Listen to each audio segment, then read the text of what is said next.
जय श्री राम। अयोध्या कांड। अयोध्या कांड रामायण का दूसरा भाग है, जिसके अंतर्गत श्री राम राज्य अभिषेक की तैयारी, वन गमन, श्री राम भरत मिलाप तक के घटनाक्रम आते हैं। राम के अभिषेक की तैयारी और केकई के दो वरदान। भरत के मामा युधाजित अपने पिता की आज्ञा से भरत को लेने के लिए अयोध्या आए थे।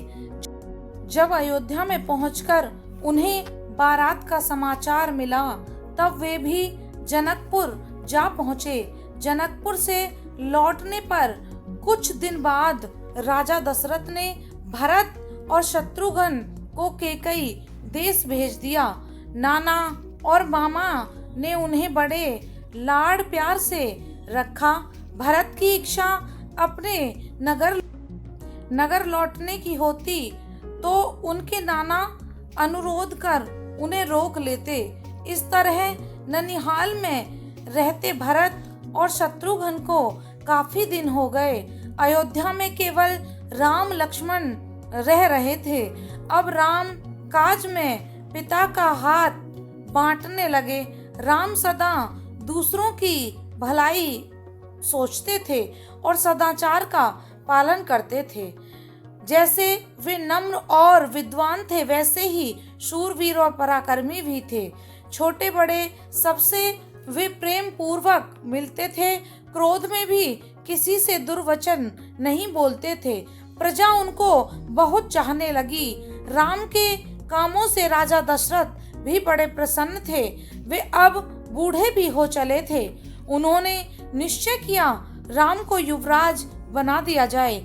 राजा ने मंत्रियों से सलाह की और केकई राज और मिथिला नरेश को छोड़कर सब मित्र राजाओं को अयोध्या आने का निमंत्रण भेजा, जिससे उनकी सम्मति भी मिल जाए।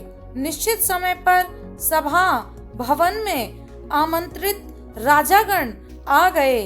अयोध्यावासी भी उपस्थित हुए। राजा दशरथ ने सबके सामने राम को युवराज बनाने का प्रस्ताव रखा। सबने एक स्वर से राम की प्रशंसा की और उनके गुणों का वर्णन करते हुए प्रस्ताव का समर्थन किया। राजा ने सबको धन्यवाद करते हुए कहा कि मैं कल ही राम का अभिषेक करना चाहता हूँ। आप लोग उत्सव में सम्मिलित हों। इस घोषणा के बाद उन्होंने सुमंत को भेजकर राम को सभा में बुलवाया। राम के आसन ग्रहण करने पर राजा दशरथ बोले, जनता ने तुम्हें अपना राजा चुना है। सावधानी से तुम राज धर्म का पालन करना और इस कुल की मर्यादा की रक्षा करना। सभा को चित्रजित करके राजा दशरथ अपने भवन में चले गए। राम से एकांत में बात करने के लिए उन्होंने राम को फिर से बुलवा लिया। राजा दशरथ राम से बोले, बेटा, अब मैं बूढ़ा हो गया हूँ और राजकाज चलाने में अपने को असमर्थ पाता हूँ। न जाने मेरी आंखें कब बंद हो जाएं। भरत भी इस समय ननिहाल में है। मैं चाहता हूँ जनता ने तुम्हें राजा चुना है तो यह नेक काम मेरी आंखों के सामने संपूर्ण हो। ऐसे शुभ कार्यों में तरह तरह के विघ्न बाधाएं पड़ने का डर रहता है, इसलिए अत्यंत सावधान रहने की आवश्यकता होती है। तुम भी आज की रात सावधान रहना और संयम से भी रहना। राम उठकर माता कौशल्या के पास गए। माता को प्रणाम करके उन्होंने राज तिलक की सब बातें सुनाई। माता ने पुत्र को हृदय से लगा लिया और हर्ष से फूली न समाई। फिर वे मंगल गान और दान पुण्य में लग गई। यह शुभ समाचार नगर भर में फैल गया। नगर सजने लगा और चारों ओर आनंद मनाया जाने लगा। इधर एक ओर तो अभिषेक की तैयारियां हो रही थी, उधर दूसरी ओर दूसरा ही कुचक्र चल रहा था। इस कुचक्र को चलाने वाली थी केकई की मुंह लगी दासी मंथरा, वह जैसी कुरूप और कुबड़ी थी वैसी ही कुटिल भी थी। मंथरा को जैसे ही राम के अभिषेक का समाचार मिला, वह तत्काल केकई के महल में पहुंची और बोली, अरे मेरी रानी, तू कैसी बेसमझ है। मौत तेरे सिर पर नाच रही है और तू सुख की नींद सो रही है। केकई ने चौंक कर पूछा, मंथरा क्या बात है, साफ क्यों नहीं बताती? राम तो कुशल से है, क्या भरत का कोई समाचार आया है? मंथरा बोली, और तो सब ठीक है, बस तुम्हारे शुभ सौभाग्य का अंत होने वाला है। भरत को ननिहाल भेजकर राजा कल ही कौशल्या पुत्र राम को राजकाज सौंपने जा रहे हैं। यह सुनते ही केकई बोली, इससे और अधिक प्रसन्नता की बात क्या होगी? मेरे लिए जैसे भरत वैसे ही राम। लो, यह हार मैं तुम्हें उपहार में देती हूँ। मंत्रा ने हार लेकर फेंक दिया और बोली, भोली रानी, अकल से काम लो। मुझे तो यह देखकर आश्चर्य होता है कि तुमको अपने निकट का संकट भी दिखाई नहीं देता। राज पाकर राम का हृदय भरत के प्रति बदल भी सकता है। कौशल्या राजमाता होगी और तुम उनकी दासी बनोगी। केकई फिर भी विचलित नहीं हुई। तब लंबी सांस लेकर मंत्रा फिर बोली, पगली रानी, राम के राजा होते ही भरत मारे मारे फिरेंगे। राजा की विशेष प्रिय होने के मद में तुमने कौशल्या के साथ कैसे कैसे दुर्व्यवहार किए हैं, यह तुम जानती ही हो। राजमाता होते ही वे सब उनका तुमसे बदला लेगी। इस संकट से बचने का एक ही उपाय है कि किसी तरह राम को वन भेज दिया जाए और भरत का राज तिलक हो। अब केकई की बुद्धि पलटी।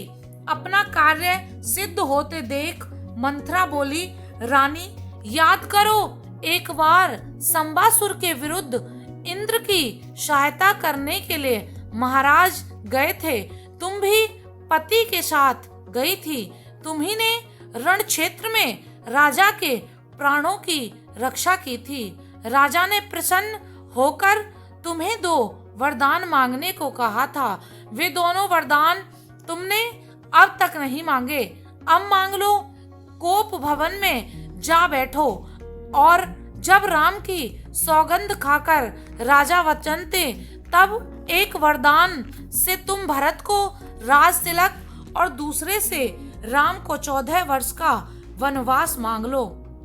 केकई ने ऐसा ही किया। रात को जब राजा दशरथ केकई के महल में पहुंचे तो उनको रानी के कोप भवन में जाने का समाचार मिला। इस खबर से राजा के प्राण सूख गए। केकई उनको प्राणों से भी अधिक प्यारी थी। वे उनके शरीर पर हाथ फेरकर मनाने लगे। राजा ने कहा, तुम क्यों ऐसी रूठी पड़ी हो? तुझे मालूम है कि तेरी प्रसन्नता के लिए मैं रंक को राजा और राजा को रंक बनाने के लिए तैयार हूँ। यदि किसी ने तुम्हारा अहित किया हो तो उसका सिर अभी कटवा लूं। मैं अपने पुण्यों और प्राण प्यारे राम की शपथ लेकर कहता हूँ कि तुम जो कहोगी वही करूँगा। राजा ने जब राम की शपथ ले ली तो केकई ने दोनों वरदान मांगे। राम के वनवास की बात सुनकर राजा सन्न रह गए और शोक के कारण मूर्छित हो गए। कुछ देर बाद जब वे होश में आए तब राम राम कहकर उठ बैठे और केकई को तरह तरह से समझाने लगे।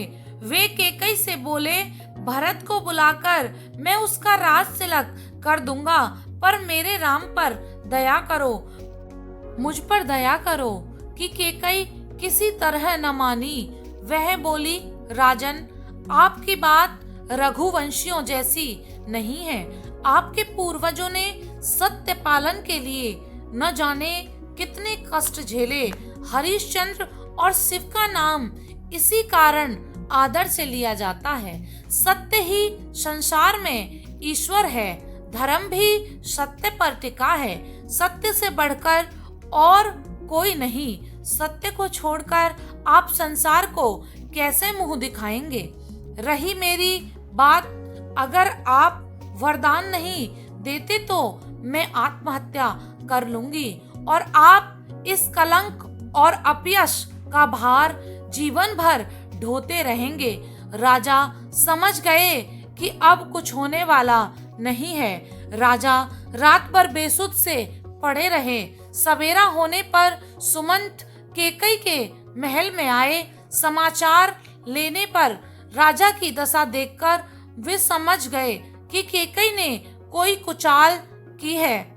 सुमंत ने केकई से राजा के दुख का कारण पूछा। केकई बोली, मैं कुछ नहीं जानती। राम को ही वे अपने मन की बात बताएंगे।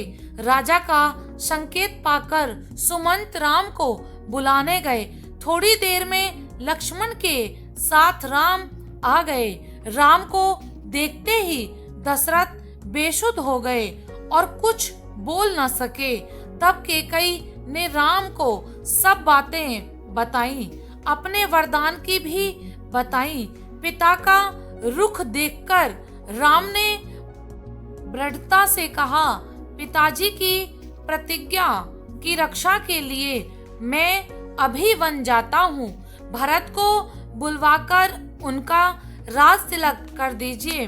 मैं भाई भरत के लिए सब कुछ छोड़ता हूँ।